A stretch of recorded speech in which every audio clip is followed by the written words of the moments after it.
การศีลห้าถือเป็นพันธะ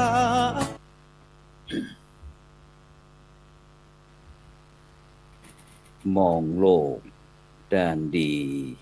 มีผลหันคนอื่นดีมีกล้าปลูกใจให้เกิดศรัทธาตั้งหน้าทำดีมีคุณมองโลกด้านร้ายกลายกลับใจหับแต่เรื่องเครื่องคุณเหนื่อยนายเลิกล้างทางบุญชีพวุ่นแท้แน่เอ่ยก็ขอกล่าวคำว่าธรรมสวัสดีกับบรรดาท่านผู้ฟังแล้วก็ท่านผู้ชมทุกท่านที่กำลังติดตามช่องธรรมะเป็นทีมทีวีออนไลน์กลุ่มพระสงฆ์อุบาสกอุบาสิการ่วมกันเผยแผ่ธรรมะออนไลน์ไลฟ์สดทาง Facebook ทาง YouTube แล้วก็สถานีวิทยุ FM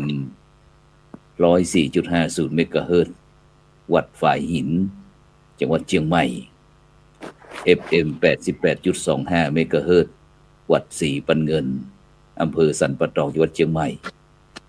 พร้อมถึง Facebook ท่านอาจารย์พระครูอภิวัฒนวิกรมรองเจ้าคณะอำเภอดอยหล่อวัดปากทางเจริญ Facebook ผู้ช่วยศาสตราจารย์ดร.วิสิทธิวิสิทธโธมหาวิทยาลัยมหาจุฬาลงกรณราชวิทยาลัยเขตเชียงใหม่ Facebook วัดพุทธภาวนาเวสเตอร์โรดจากประเทศสวีเดนพร้อมถึง Facebook IDTO ทำเป็นทีมสากลนะทาง YouTube ก็วัดหลวงจอมคำเขมรัตน์นครเชียงตุง YouTube IDTO ทำเป็นทีมสากลนะพร้อมถึงบรรดาท่านผู้ฟังท่านผู้ชมทุกเครือข่าย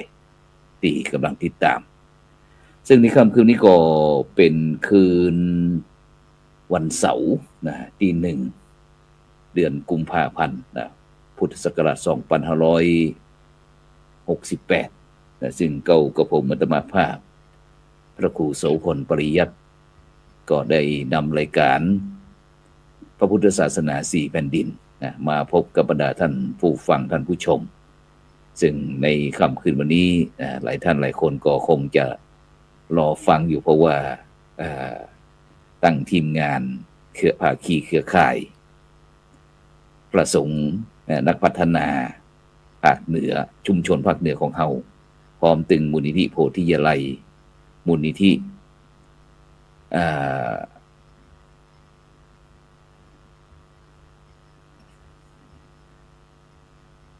มูลนิธิของ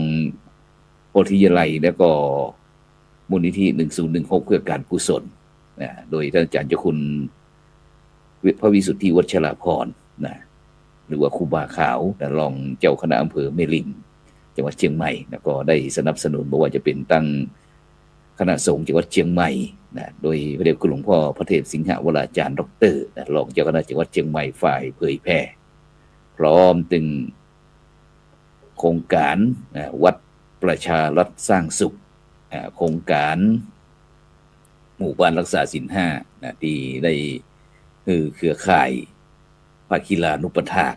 ภาคเหนือแล้วก็พร้อมตึง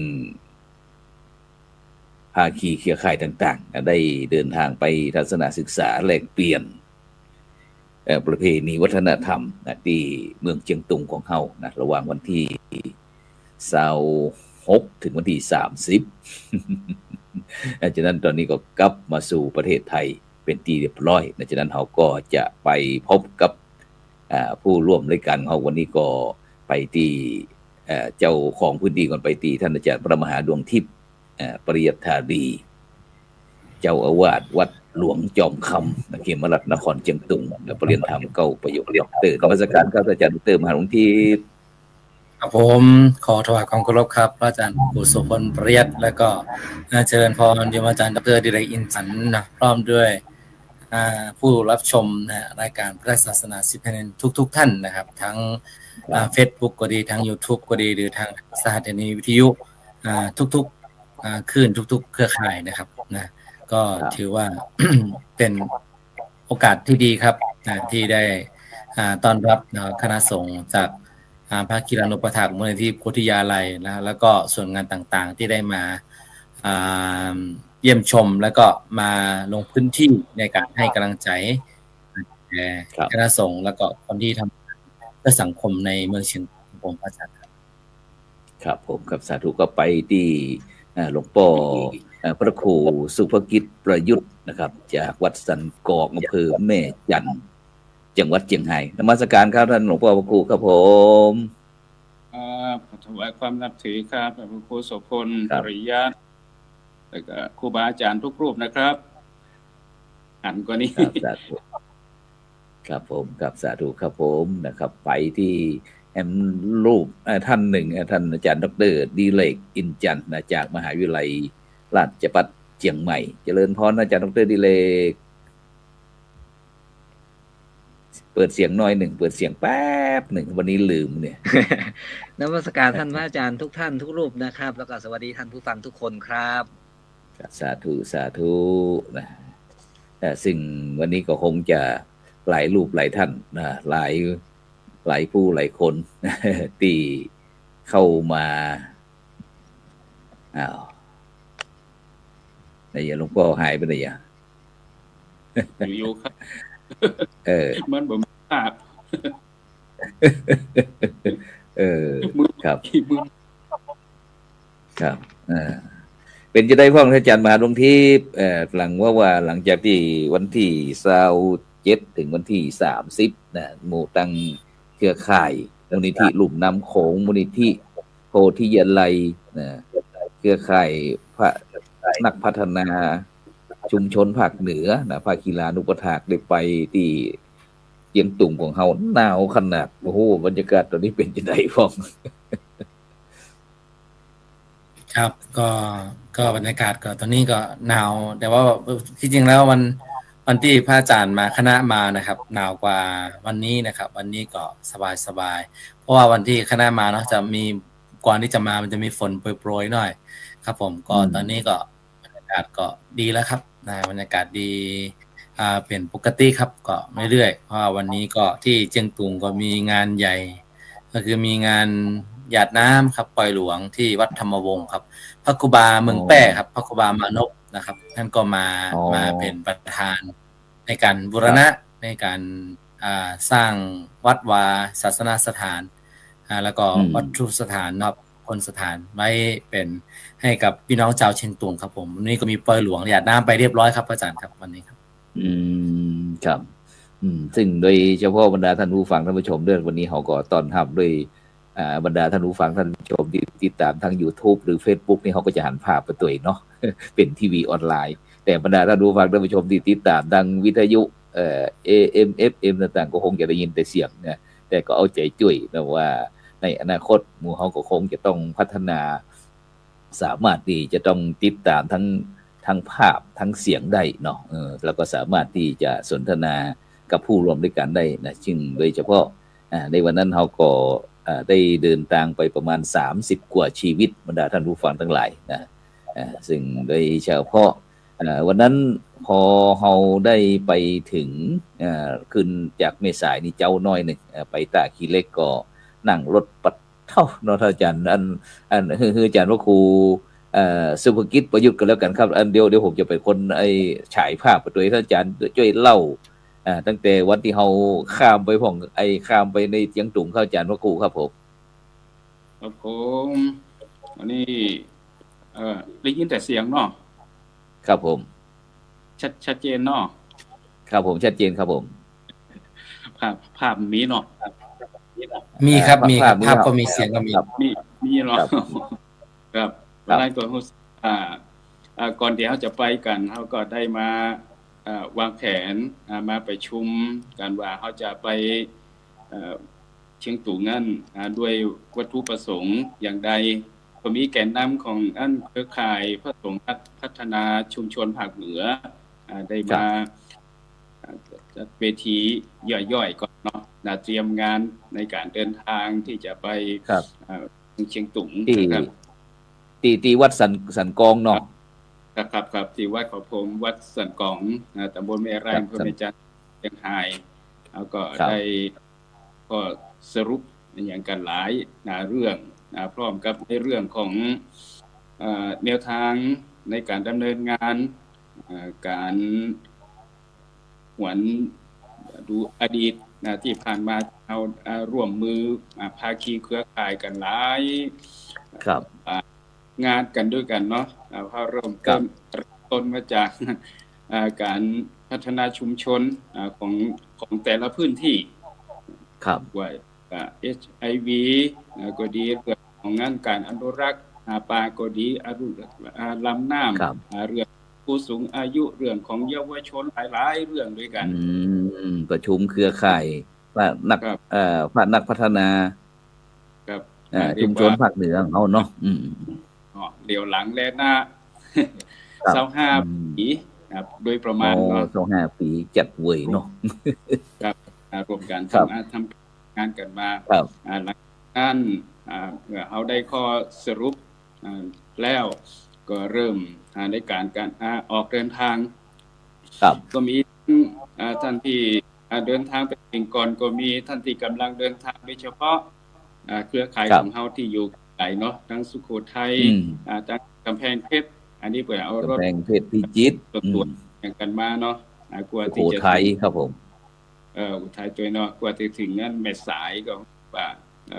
มันก็ใช้เวลาเหมือนพอสมควร ครับสะดวกสบายกว่าครับการนั้นที่ไอ้ตั้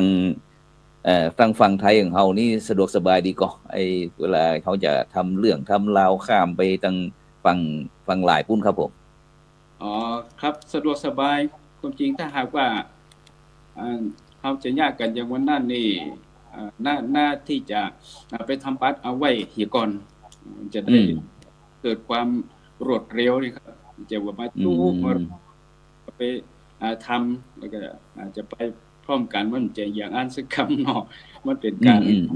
ทำบัตรเสร็จเรียบร้อยแล้วก็เดินข้ามฝั่งไปของแต่ละตนแต่ละองค์ไปถ้าหู้อย่างอันก็ไปทำล่วงหน้าเอาไว้เลยต้องไปแวะที่เปิ่นทำบัตรทำใบอย่างแหมแล้วไปจู้กันให้ก็ทำตาจ้าเข้าไปแหมแล้วก็ไปรวมแล้วก็อันการเดินทางจากอันไอ้ตาขี้เล็กไปเชียงตุงเป็นจะได้พ่องหูฟังพุ่น นี่ถนนทางจากด้านตาขี้เล็กไปเชียงตุงถนนทางมันพุมันพังไปเนาะคนนั้นได้ก่อสร้างเอาไว้เมินตอนนี้กับปะนาบกันไปในนั้นเรียกว่าสมบุกสมบัติน้อยเนาะครับถ้าที่ผู้สูงอายุน้อยก็อาจจะลำบากน้อยนะครับท่านที่ยังมีแห้งอย่างนี้ก็คงจะเป็นทุกขเวทเราได้ครับก็พอไปได้อีกเนาะแต่มันก็ยังบ่ถึงเต็ม100เดือนเนาะต่างหนต่างเฮาเพราะว่าอันบ่ว่าจะจากที่อันตาเดือเนาะเมืองพะยาอันอย่างต่างๆเหล่านี้ก็กำลังซ่อมแซมถนนหนทางอยู่เนาะแล้วก็อันพอไปถึงที่เชียงตุงเนี่ยนะแรกๆอันเฮาตั้งว่าเฮาจะเข้าไปกราบหลายที่หลายต่างเนาะแต่ พอแหลงวันที่17เดือนเป็นจะได้พ่อหลวงพ่อ ได้ไปที่ไหนพ่อ27นี่ก็ไปวันแรกไปถึงวันแรงนั่นน่ะไปนมัสการไปไหว้ศาลพระเจ้านาหลวงหรือว่าพระแก้วอีเตอร์เนาะเจ้าบ้านมหอพระแก้วเนาะวัดพระเจ้าหลวงถือว่าเป็นมุนีศูนย์กลางของประชาชนผู้นับถือพระพุทธศาสนาเนาะต้องไปเหตุก่อนเขาคนจีนเขาไปวันนั้นได้เข้าดูเนาะไปก็ต้องไปไหว้พระประจำบ้านประจำเมืองเป็นศูนย์รวมจิตใจของประชาชนเจ้าเชียงตุงเนี่ยก็นะไปอันนี้เขาท่าอยู่แต่ก็ขาดโปรแกรมนะขาดไป2 ปีกันก้านที่เฮาอากาศมันเย็นอากาศมันเย็นวันนั้นก็เลยหมู่เฮาเลยบ่ใครไปไหนเนาะวันนั้นเนาะก็เข้า ไหว้มหาเมียมุนีเสร็จแล้วก็เข้าตีพักเลยกับเปิ้นอะ ครับครับแล้วก็ทีนี้เขาอย่าไปที่ท่านอาจารย์มหาหลวงทิพย์ครับอาจารย์มหาหลวงทิพย์พอเฮาได้ฮู้ว่าตั้งคณะสงฆ์ตั้งเจียงใหม่เจียงไฮ้พร้อมตึงภาคีเครือข่ายนะครับ ไปแล้วทีนี้อันตั้งคณะสงฆ์ที่เจียงตุงเฮาได้คิดได้เตรียมการจะได้พ้องครับผม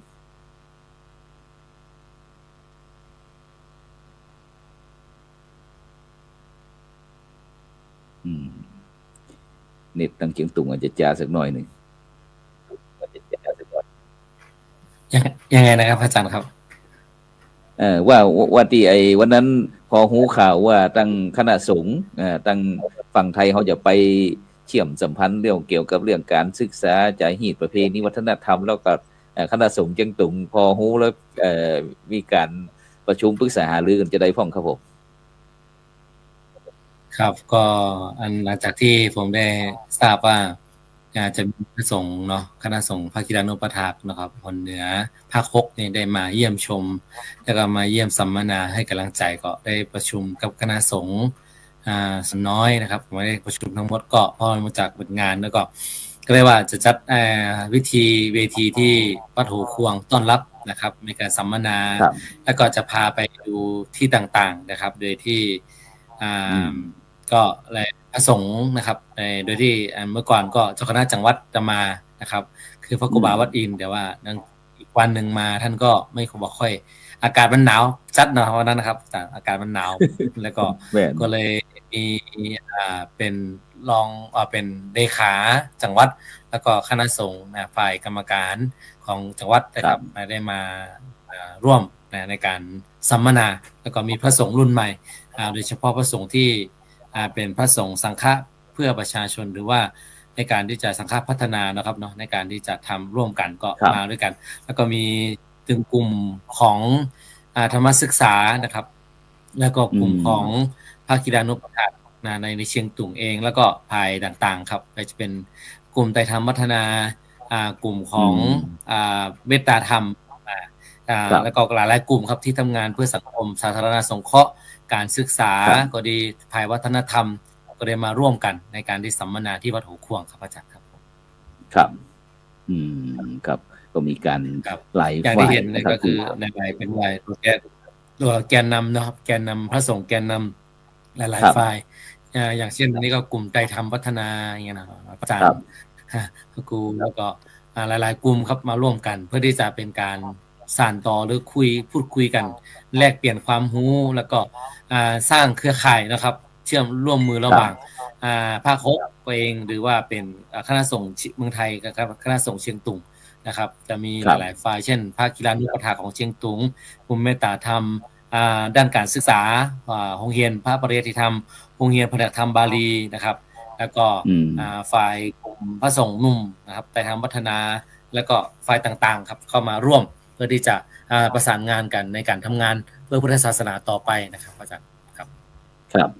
ซึ่งโดยเฉพาะในวันนั้นเราก็ได้รับความเมตตาจากหลวงพ่อพระครูวิสารบุญสถิตบุญยสถิตนะครับรองเจ้าคณะจังหวัดเชียงรายก็ได้ไปร่วมนะครับไปร่วมในฐานะที่เป็นภาคีเครือข่ายนะครับพระสงฆ์นักพัฒนาชุมชนภาคเหนือนะครับซึ่งวันนั้นนะครับซึ่งโดยเฉพาะหลังท่านอาจารย์จอมืดไปอย่างแล้ว ท่านอาจารย์ดิเลกไปหาที่อาจารย์ดิเลกพ้องเนี่ยได้ยินคณะครูบาอาจารย์ที่เฮาท่านอาจารย์มหาหลวงทิพย์ได้อู้หูฟังแล้วก็หลวงพ่อพระครูสุภกิจประยุทธ์ได้อู้หูฟังแล้วได้หาในอย่างพ้องครับผมก็ยินดีใจนะครับที่หมู่ดีใจแล้วก็แนะนำได้ครับว่าเฮาเป็นคนเมืองที่อยู่ตั้งเหนือเนี่ยครับการเดินทางไปเมืองเจียงตุงเนี่ยมันก็เป็นกับว่าเป็นการนึงก็ไปนึงเอามองในแง่ของการท่องเที่ยวมันก็เป็นบ้านเป็นหมู่บ้านเป็นชุมชนเป็นเมืองที่ยังน่าแอลมีวัดมีวามีของแปลกของดีของงามเมื่อเฮาได้ไปศึกษานักนะครับแต่สำหรับคณะสงฆ์เฮาเนี่ยผมก็ว่า ตู้เจ้าเฮาเนี่ยการเดินทางระหว่างเมืองเจียงตุงกับเมืองเจียงใหม่หรือภาคเหนือล้านนาเนี่ยเฮามีการติดต่อสื่อสารกันมาเมินครับมีการแลกเปลี่ยนกันอย่างท่านมหาด มั ล น ติ ก็ บ ไป เนี่ย ไปเยี่ยมญาติพี่น้องเนาะ ครับผมอย่างท่าน อืม เมื่อก่อนนะครับตู้เจ้าเฮากับศาสนาเฮากับจากเชียงใหม่ไปศาสนาเผยแพร่เมืองเจียงตุงนะครับ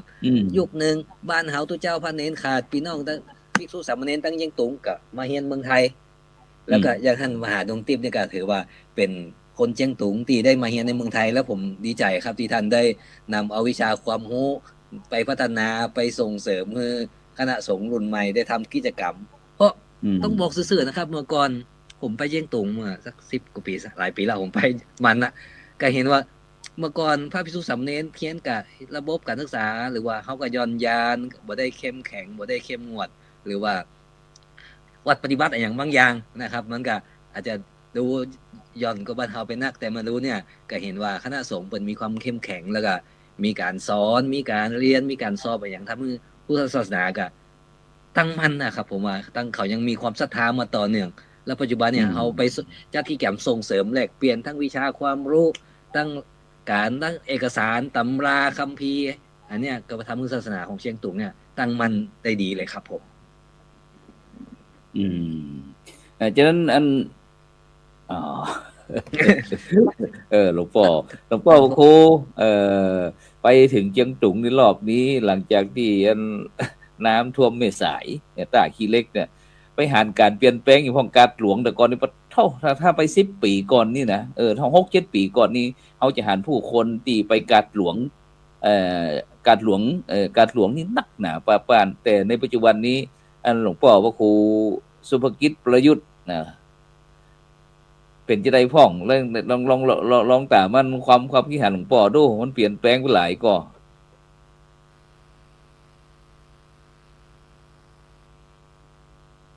ได้ยินก็หลวงพ่อได้ยินก็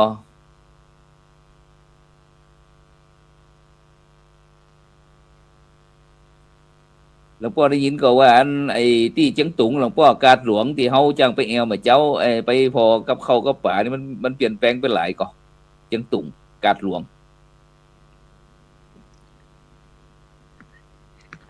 ท่านพระครูไทยหลวงพ่อท่านครูไทยบ่ได้ยินนะครับ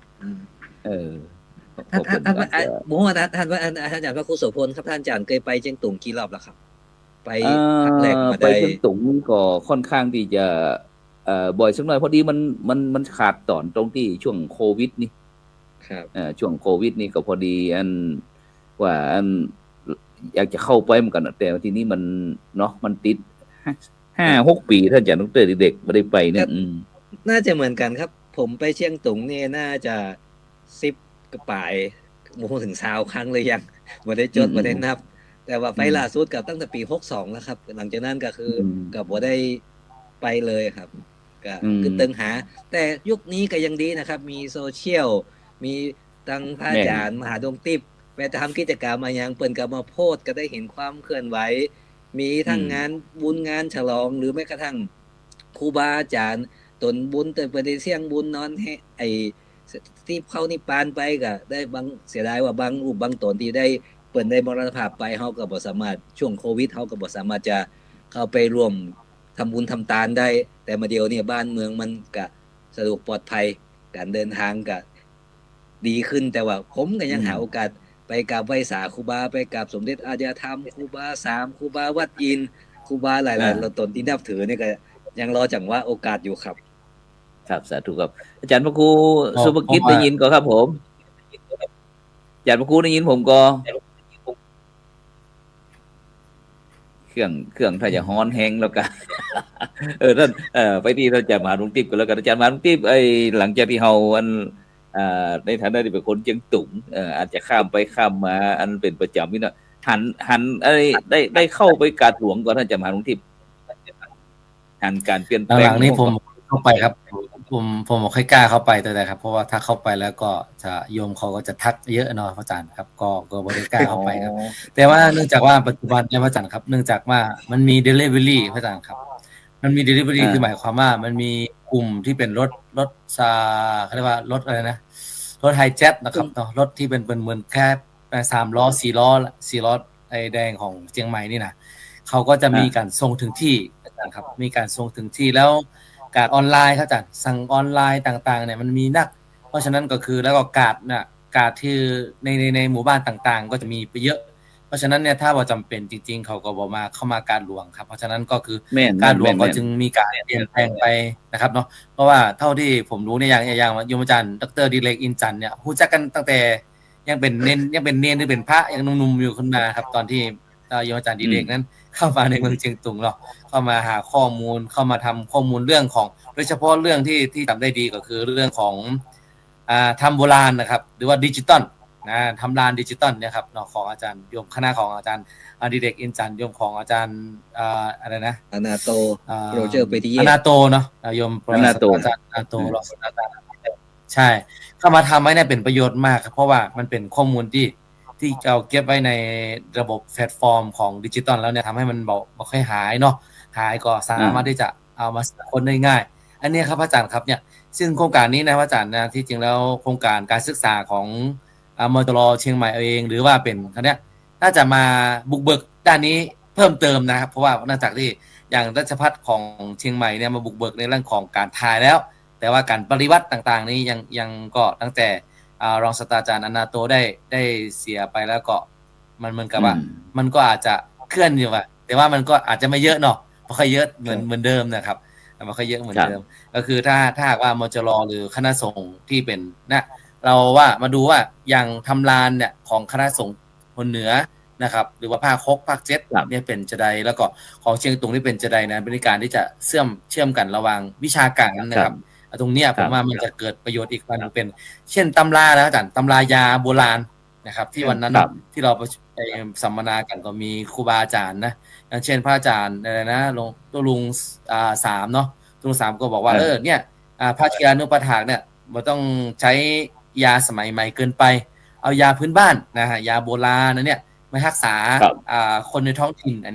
นี้ก็จะเป็นประโยชน์ค่อนข้างที่จะเยอะพอสมควรนะครับ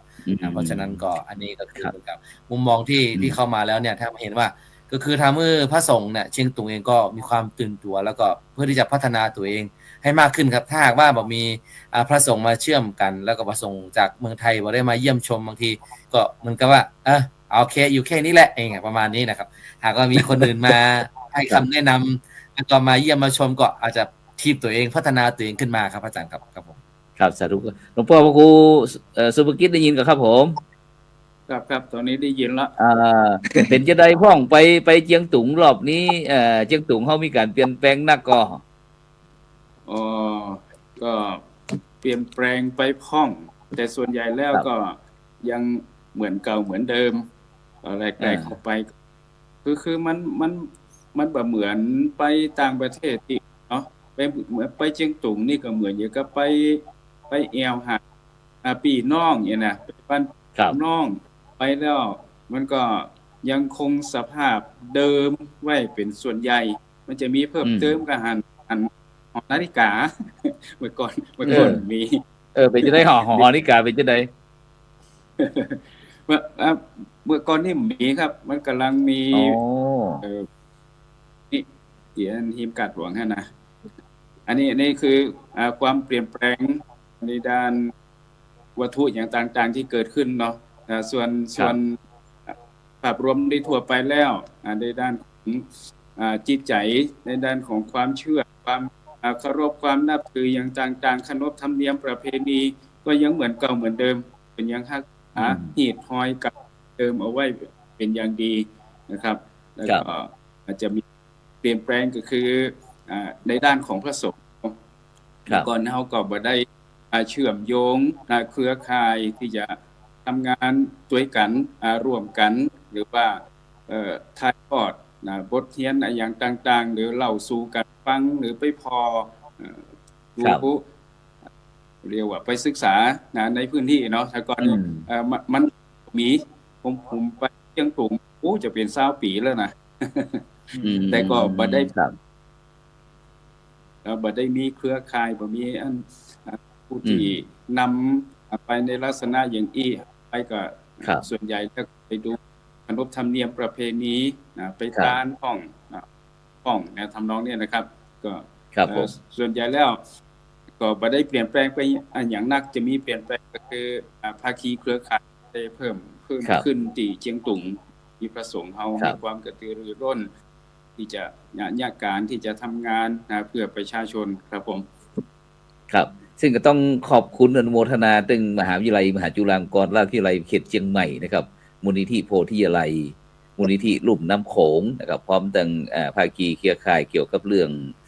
ภาคีลานุปถากคนเหนือของเฮานะครับ เพราะว่าครั้งนี้ว่าใจจะว่าใจเฉพาะคนเมือง หรือว่าแปดจังหวัดภาคเหนือของเฮาครับแม้กระทั่งที่พิจิตรนะครับก็มีนะครับสุโขทัยก็มีนะครับแล้วก็ทำห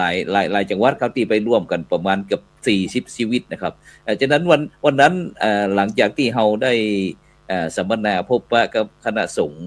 เจียงตุงแล้วนะครับเฮาก็มีการนั้นแบ่งกลุ่มครับอาจารย์เนาะว่าบอกว่าจะเป็นเรื่องกลุ่มที่จะไปการศึกษาด้าน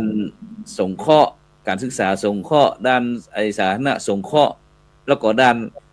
พระวิปัสสนาจารย์เรื่องพระวิปัสสนาจารย์ตัววันนั้นอาจารย์ช่วยอู้ฟังหน่อยว่าวันนั้นอาจารย์อยู่กลุ่มไหนแล้วก็ไปจะใดพ่องครับวันนั้นอยู่กลุ่มไหนแรกเนี่ยจะไปด้านกลุ่มของการศึกษาก็นั่งรถมินิบัสเป็นที่เรียบร้อยแล้วแล้วไปเปลี่ยนใจจะได้มาเพ่รถบ่ใช่มาธรรมดาเนาะจุงแขนลงรถเลยกันหิ้วแขนลงรถ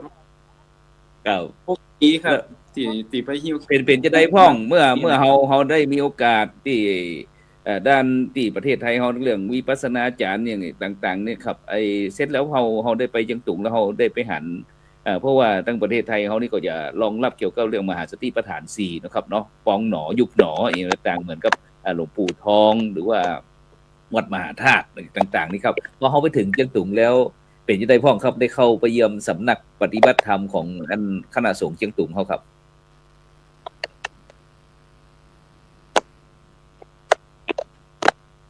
กระด่างไปหมดแล้วจ้ะอาจารย์มหาหลวงทิพย์ช่วยชมครับนิมนต์ครับคณะสงฆ์ตุงที่เปิ้นได้เ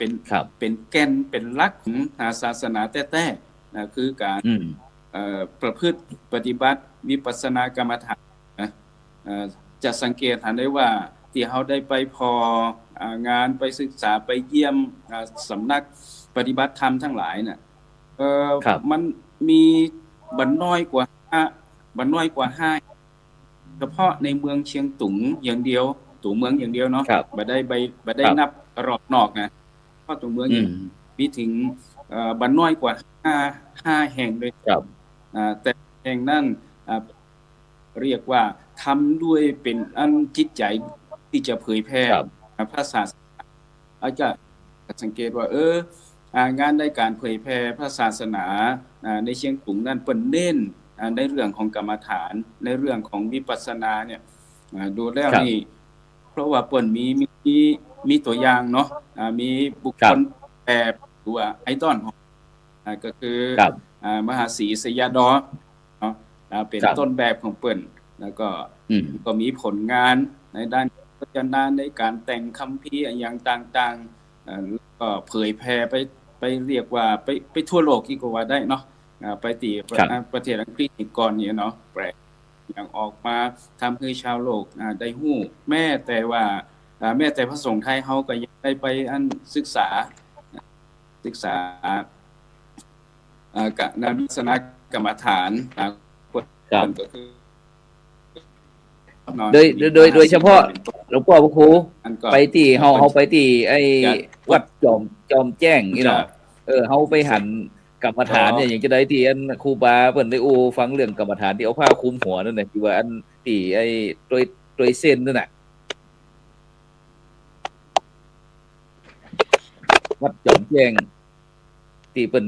ขีดเส้นคือผู้ปฏิบัติที่ท่านอาจารย์มหาหลวงทิพย์ครูบาหยังก็ท่านอาจารย์หยังก็ที่ไอ้วัดจอมแจ้ง ครับก็จอมแจ้งนี้มันบ่มีวิปัสสนาจารย์ประจำที่จริงครับเพราะว่าเขาจะเปลี่ยนกันครับ2 ปี 3 ปีเขาเปลี่ยนกันไปเรื่อยๆก็มันจะมีเหมือนกับว่ามีการขีดเส้นหรือมันเกียนคือว่าคือในการปฏิบัติธรรมก็คือให้สำร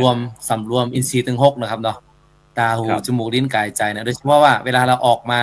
สอบอารมณ์ก็ตามหรือว่าออกมาในการที่จะมาดูอยู่จากกุฏิหนึ่งสู่กุฏิหนึ่งก็ตามเนี่ยเพื่อที่จะเป็นการเพื่อตามเฮาซับไซหรือว่าหูเฮานั้นได้ไปฟังสิ่งที่เรียกว่าอะไรทำให้เป็นอุปสรรคในการปฏิบัติธรรมเนี่ยเขาก็จะมีการโพกหัวแล้วก็เลือกแค่ตา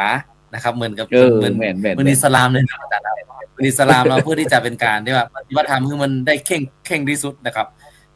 แล้วก็เวลามองเนี่ยเวลาไปสอบอารมณ์เนี่ยก็บ่ได้จ้องหน้าพิปัสสนาจารย์ครับเพราะว่าบ่ได้หันหน้าเลยนะคือในเวลาที่เราปฏิบัติธรรมนะครับจอมแจ้งเนี่ยคือสมมุติว่า10 วันหรือ15 วันเนี่ยในการสอบอารมณ์เนี่ยคือได้เห็นแค่ผ้าเหมือนกับชายจีวรของพระวิปัสสนาจารย์นะครับเพราะว่าเนื่องจากว่ามันมีการจ้องมีการมองว่าครูบาอาจารย์เราเป็นไผเนาะแล้วก็สอบอารมณ์ไปเนี่ยครับโดยที่ว่ามองแค่มีแค่ลูกตาให้มองเห็นแค่พื้นประมาณสัก2 ศอกเนาะประมาณ2 ศอกเนี่ยเหมือนกับเราจงกรมเนี่ยครับคือเป็นการที่ว่าฝึกอย่างเข่งประมาณนั้นครับที่จอมแจ้งนี่นะเขาก็จะมีการฝึกประมาณนั้นครับครับฉะนั้นก็หลังจากที่ช่วงหลังๆนี้หลังจากที่พระเดชคุณหลวงปู่พระพรหมมงคลหลวงปู่ทองสิริมังคโลได้มีโอกาสเดินทางไปแถวเชียงตุงเนี่ยก็ได้มีการรับคณะสงฆ์นะครับจากเชียงตุงเข้าคอร์สเข้าอบรมกับพระวิปัสสนาจารย์หนเหนือนะครับแต่ละปีนั้นบ่ใจน้อยนะครับหลาย10 รูปครับดังรัชฉานเขานี่นะครับฉะนั้นท่านอาจารย์มหาทิพย์ครับหลังจากที่คณะสงฆ์เฮาคนรุ่นใหม่เฮาได้มามีโอกาสได้มาฝึกอบรมกับพระวิปัสสนาจารย์แนวมหาสติปัฏฐาน4ปองยุบนะครับผมรู้ว่าคณะศรัทธาญาติโยมเปิ้นได้มีการตื่นตัวอย่างผมก็ครับเกี่ยวกับเรื่องวิปัสสนาครับผมเพราะว่าปกติแล้วนะครับที่เชียงตุงเนี่ยครับคือถ้าเป็นเรียกว่าโครงการวิปัสสนากรรมฐานเนี่ยก็จะฝึกกันตั้งแต่เป็นแนวพองยุบมาตั้งมานานแล้วครับตั้งแต่สมัยของอย่างสมมุติว่าที่ว่าจอมคำเนี่ยเป็นสำนักปฏิบัติธรรมแห่งที่1ของเชียงตุงเนี่ยพระครูบายีนวลซึ่งเป็นอดีตเจ้าอาวาสท่านมรณภาพไปท่านก็ไปฝึกจากมหาศรีเซียดอมานะครับเป็นสายพองยุบเช่นเดียวกันครับเพราะฉะนั้นคือที่เชียงตุงเองเนี่ยก็จะแตกขยายไปครับต่างจากที่เช่นพวกผมเนาะครับแล้วก็ครูบาอาจารย์รุ่นใหม่เนี่ยไปฝึกเป็นวิปัสสนาจารย์ที่คณะสงฆ์เหนือที่พระธาตุสีจอมทองเนี่ยผ่านมาแล้วตั้งแต่รุ่นที่9เนาะพระอาจารย์เนาะที่เขาไปรุ่นเดียวกันเนาะพระอาจารย์รุ่นแรกรุ่นที่9ด้วยกันเนี่ยก็มาแล้วก็เอาพวกผมก็ไปขยายสาขาครับขยายสาขาไปเปิดคือมีคนสนใจนะครับเมื่อก่อนเนี่ยคือตังเมืองยางที่ห่างออกไปจากเชียงตุงประมาณสัก3 ชั่วโมงเนาะประมาณสัก100 กว่ากิโลเนี่ยนะแล้วก็เมืองพอกปางซางหรือที่ไกลๆเนี่ยเขาก็จะมาเข้ากรรมฐานครับเมื่อก่อนเนี่ยนะมาเข้าที่จอมคำแล้วครับเข้าที่จอมคำแล้วจอมคำนี่จะเป็นเบสิกครับเหมือนกับว่าเป็นพื้นฐานสำหรับคนที่บ่เคยมีประสบการณ์ครับถ้าเข้ามาจอมคำปีนึงแล้วก็จะไปเข้าไปที่พระธาตุเขมินซึ่งอยู่ใกล้ๆนี้นะครับซึ่งพระอาจารย์มาได้ไปเยี่ยมเราเป็นวัดของเลขาจังหวัดนะครับก็จะเป็นแบบเข้มครับคือสตาร์ทตั้งแต่1 ชั่วโมงเข้าไปก็คือสตาร์ท1 ชั่วโมงเลยคือเข้มเลยนะครับเดี๋ยวถ้าจอมคำนี่คือสตาร์ทประมาณ15 นาที20 นาทีนะครับแล้วก็ผมก็เลยไปขยายไปถึงเมืองนุงครับเมืองเจ้าทิพย์อินสารนะครับเมืองนุงก็เปิดมาได้3-4 ปีแล้วครับเป็น3-4 รุ่นแล้วคือหมายความว่าปีละครั้ง2 ครั้งเนาะพระอาจารย์เนาะแล้วก็ไปเปิดที่เมืองยางครับเนื่องจากว่าเจ้าคณะอำเภอเมืองยางก็มาเป็นวิปัสสนาจารย์รุ่นที่9เช่นเดียวกันนะครับแล้วรุ่นแรกของคณะสงฆ์เชียงตุงครับแล้วก็นำไปเปิดที่เมืองยางครับแล้วก็ปีที่ผ่านมา2 ปีที่ผ่านมานะครับหลังจากที่โควิดแล้วเนี่ยก็เนื่องจากว่าทางคณะสงฆ์เชียงตุงเมืองยองเนี่ยได้ทำ MOU กับมจร.เชียงใหม่ก็เลยมีการเชื่อมสัมพันธ์ทางวิปัสสนากรรมฐานในนิมนต์พระอาจารย์พระภาวนาธรรมาภิรัตน์หรือพระเจ้าคณะอำเภอเราเนาะวัดลำเปิงครับเชียงใหม่ครับได้มาเปิดที่เมืองยองนะปีนั้นพระอาจารย์ไม่ได้มาเนาะพระอาจารย์โสพลไม่ได้มาครับผมครับที่เมืองยองครับที่พระธาตุหลวงจอมยองครับผมอาจารย์ตอนนี้นะครับที่ขยายออกไปหลายที่หลายจังหวัดครับเช่นเมืองพะยาก็มีกลุ่มวิปัสสนาจารย์ที่พระ เช่นพระสวัสดิ์ที่สามแสงซึ่งมาเป็นพิษณาจารย์รุ่นที่3รุ่นที่2เนี่ย ครับ ก็ได้มานำมาเปิดนะครับเปิดสาขาที่เมืองพะยากเช่นเดียวกันครับอาจารย์ครับเหลือท่าขี้เหล็กครับท่าขี้เหล็กนี่ยังมีเช่นมีที่งวยตออูซึ่งเป็นสำนักแบบมหาศรีเซียดออยู่แล้วครับแล้วก็นอกนั้นก็ยังเป็นของแบบสมถะครับอย่างที่เปิดอยู่ที่พระธาตุรอนเรืองของครูบาพ่อบุญชุ่มบ้างแล้วก็ ครับผม ที่สำนัก ครับอาจจะกระด้างไปสักหน่อยหนึ่งไปโอเคครับผมอันอาจารย์ดิเลกคันตีอันเฮาเปรียบเทียบระหว่างอันเจียงใหม่กับเจียงตุงวันนั้นพระอาจารย์ได้มีโอกาสไปฮู้จักกับเจ้าอาวาสวัดพระสิงห์วัดพระสิงห์ที่เจียงตุงนั่นน่ะบอกว่าจะเป็นวัดสวนดอกวัดพระสิงห์วัดหัวโคงวัดเจียงยืนวัดยางโกงวัดป่าแดงอาจารย์ดิเลกมันคืออย่างตามนักวิชาการว่าแล้วมันอย่างมาตรงกันที่ปะทะแม้แต่คนก็เหมือนกันศาสนาก็เหมือนกันวัดก็เหมือนกันนี่นะมันมีความเชื่อมโยงกันจะได้ท่านอาจารย์ต้องดิเลกอันมีข้อมูลก็ถ้าอู้เรื่องจื่อวัดเนี่ยปกติแล้วนะครับในปากคนที่อู้กำเมืองกำเลือกำผือเนี่ยความจริงมันจะเป็นภาษาตระกูลเดียวกันวัดถ้าอยู่ใกล้คุ้มก็จะเป็นวัดหัวควงมีวัดพระแก้ววัดสวนดอกวัดศรีบุญเรืองวัดจอมแจ้งเป็นชื่อสามัญครับอาจารย์มันก็จะปะในกลุ่มที่อู้กำเมืองเนี่ยอู้กำเมืองกำไตแต่กันเนี่ยครับชื่อวัดก็จะเหมือนกันแต่เดี๋ยวยังเชียงตุงเนี่ยอย่างวัดสวนดอกเนี่ยก็วัดยางกวงอันนี้มันชัดเจนว่ามันเป็นวัดตีร่องรอยจากตีศาสนาบ้านเฮาไว้เผยแพร่ที่ปุ้นครับสายวัดสวนดอกไอ้สมัยพระไอ้ปัญญาคือนาทรงสมณทูตหรือว่าทรงศาสนาไปเผยแพร่ปุ้นกะไปสร้างวัดสวนดอกมารุนสมัยแสนเมืองม้ากะพญานาคกับปีไปเผยแพร่ศาสนาวัดป่าแดงก็ไปสร้างวัดป่าแดงครับซึ่งมันก็ยังมีประวัติศาสตร์มีตำนานนะมีตำนานเชียงตุงตำนานป่าแดงซึ่งฉบับเชียงใหม่ก็มีฉบับเชียงตุงก็มีอาจารย์ทวีสว่างปัญญางกูลเนี่ยเปิ้นกับปริวัติตำนานเมืองเชียงตุงนะครับเขาจะหันเลยว่าเหตุการณ์หรือว่าการเคลื่อนย้ายศาสนาจากบ้านเฮาไปเชียงตุงเนี่ยไปอย่างใดแล้วตุเจ้าวัดสวนดอกกับป่าแดงบ้านเฮาพิษเถียงกันอย่างใดที่เมืองเชียงตุงก็เกิดปรากฏการณ์ลักษณะคล้ายๆกันนะครับก็มันก็จะมีเรื่องราวทางประวัติศาสตร์อันนี้ก็อ่านจากใบลานและปรับสานะครับที่เปิดบันทึกไว้แล้วก็มีคนมาแปะเอามาพิมพ์ก็สามารถหาอ่านได้ทั่วไปอยู่ครับในห้องสมุดครับเช่นตำนานเนาะตำนานมูลศาสนาอย่างเงี้ยเนาะครับผมหลวงพ่อพระครูนี่หมดเลยครับหลวงพ่อพระครูมีอย่างจะเสริมตรงนี้พ่องที่ว่าอันตะกี้ผมได้เปิดประเด็นด้วยว่าอันจื่อวัดจื่อว่าอย่างต่างๆมันยังมาเหมือนกันระหว่างเจียงตุงเจียงใหม่เจียงไฮ้อย่างต่างๆนี่ครับอาจารย์มีความคิดเห็นจะใดพ่องเกี่ยวกับเรื่องไปมาหาสู่กันเนี่ยครับผม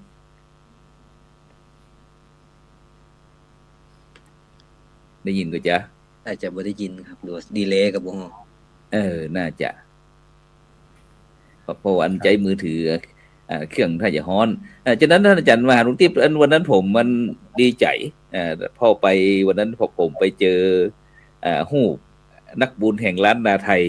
ไปอยู่ที่ไอ้วัดจอมคำหลวงจอมคำของเขาที่อยู่หน้าแต่นแก้วฉะนั้นพอมีข้อมูลของอาจารย์มหาหลวงทิพย์ว่าครั้งหนึ่งที่สมัยยุคที่พุทธศาสนาในยุคที่ยุคของนักบุญแห่งล้านนาไทยของเขาเนี่ยเคยมีการนั้นไปมาหาสู่กันที่เจียงตุงของก็ครับเคยมีข้อมูลของก็นี่คือข้อมูลตรงนี้ทางสืบค้นทางไอ้ตำราหรือเป็น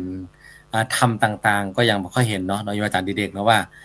พระครูบาศรีวิจัยนั้นท่านได้มาถึงตรงนี้ก่อนแต่ว่า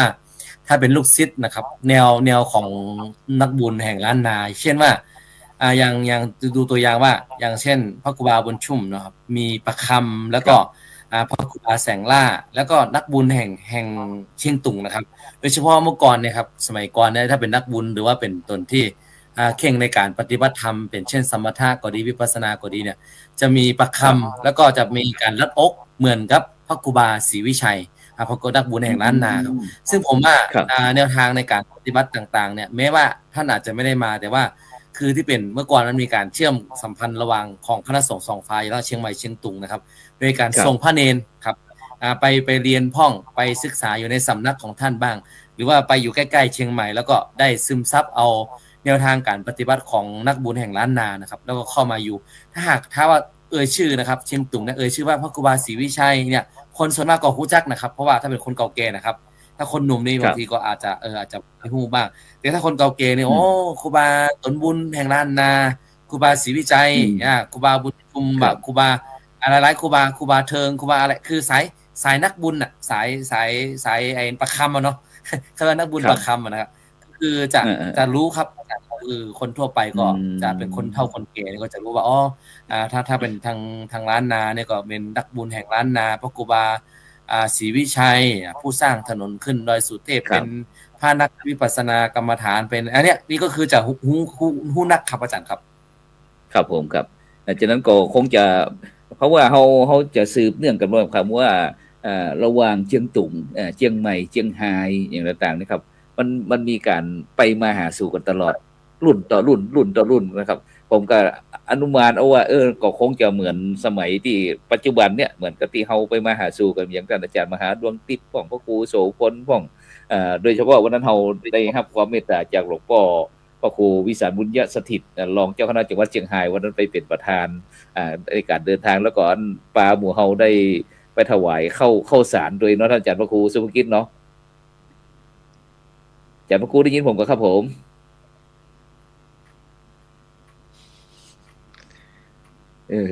กระด่างไปหน่อยแต่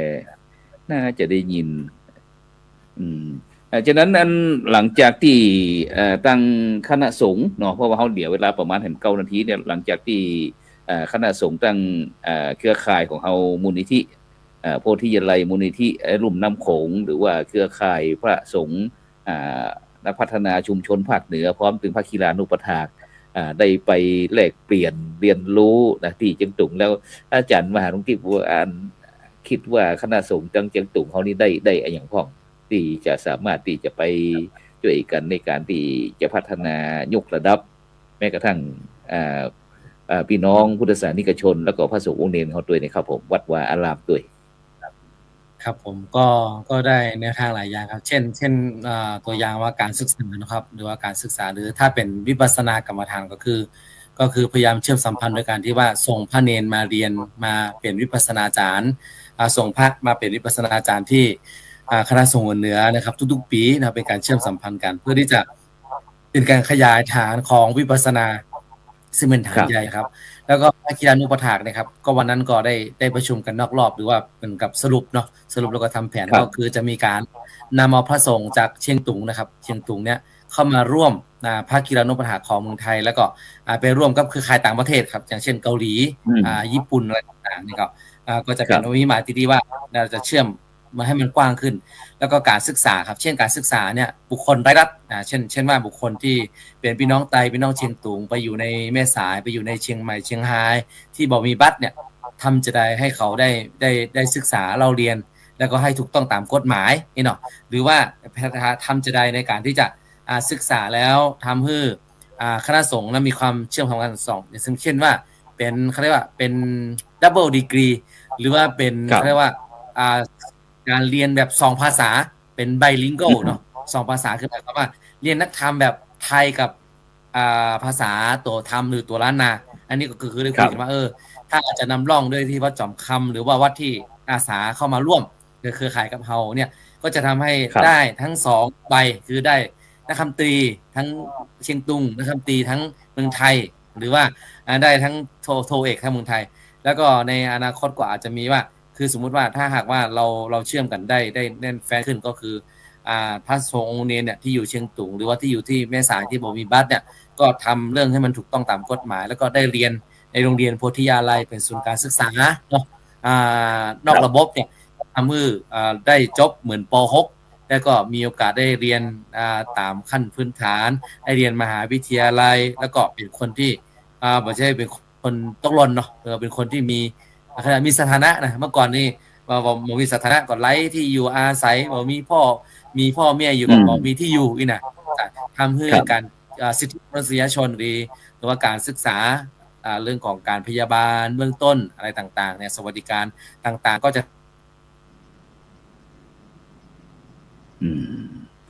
เพราะวันเน็ตดังเจียงตุ่มของเฮานี่ก็เอาการเหมือนกันนะ หลังจากนั้นก็บรรดาท่านผู้ฟังท่านผู้ชมเด้อกำลังติดตามรายการพระพุทธศาสนา4แผ่นดินนะซึ่งดำเนินรายการด้วยเก้ากับผมอัตมาภาพพระครูโสพลประหยัดก็ได้กลับมาถอดบทเรียนในค่ำคืนวันนี้หลังจากที่เขาได้ไปเจียงตุงตั้งแต่วันที่26นี่นะ26ถึงวันที่30เดินทางกับวันที่30ซึ่งก็หลายสิ่งหลายอย่างที่ท่านอาจารย์พระมหาดวงทิพย์ปริยัตธารีตัวแทนคณะสงฆ์จากวัดเจียงตุงเจ้าอาวาสวัดหลวงจอมคำนะโดยเฉพาะในครั้งนี้พระครูโสพลปริยัติก็ได้มีโอกาสได้ขึ้นไปกราบพระธาตุหลวงจอมคำถึงยอดเพราะว่า40 ปีเปิดมีการบูรณะครั้งหนึ่งนะฉะนั้นก็ไปครั้งนี้ก็ได้รับความเมตตาจากท่านอาจารย์พระมหาดวงทิพย์ปริยัตธารีได้อนุญาตคือพระครูโสพลปริยัติพร้อมตึงท่านอาจารย์ผู้ช่วยศาสตราจารย์ดร.วิชิตทิตวิสิทโธแล้วก็ท่านอาจารย์มหาดวงทิพย์ทั้ง3รูปได้มีโอกาสขึ้นไปชมบรรยากาศหนองตุ๋มเมืองเจียงตุงของเฮาตีอุณะบนยอดธาตุเลยนะท่านอาจารย์ดร.ดิเลกปัดเท่าขึ้นไปผมชอบอย่างหนึ่งนะครับในการบูรณะของพม่าตังพม่าตังเจียงตังบางตังเขตพม่าตังเนี่ยเวลาเปิ้นจะบ้านเฮานี่มักจะใช้โครงเล็กใช้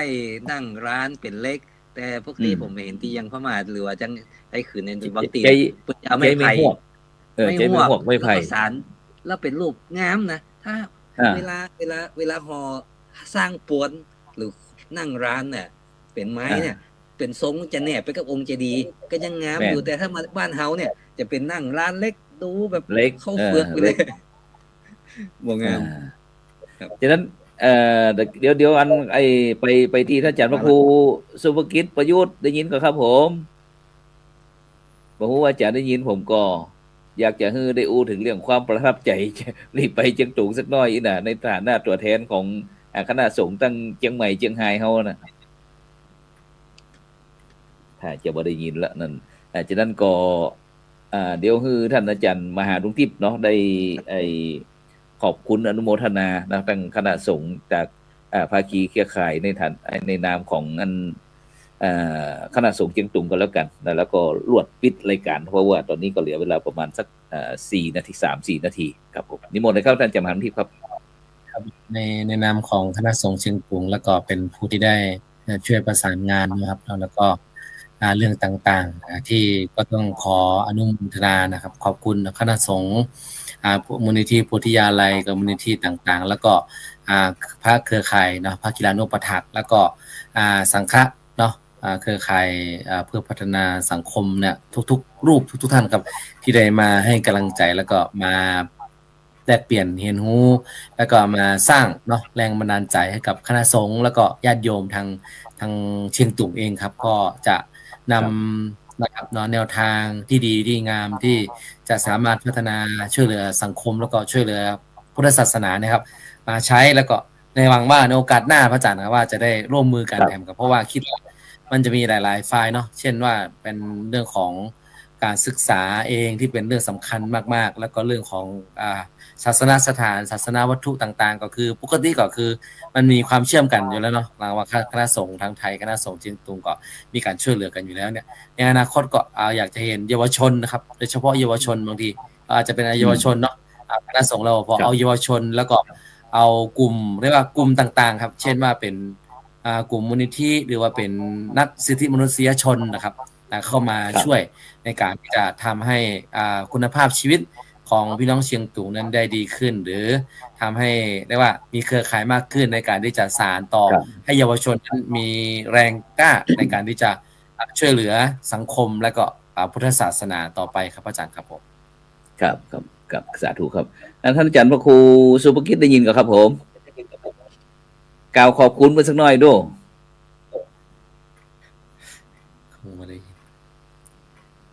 อาจารย์พระครูสุภกิจท่านอาจารย์ได้ยินผมก็ คงจะบ่ได้ยินแล้วฉะนั้นก็ในนามของคณะสงฆ์ตั้งเจียงใหม่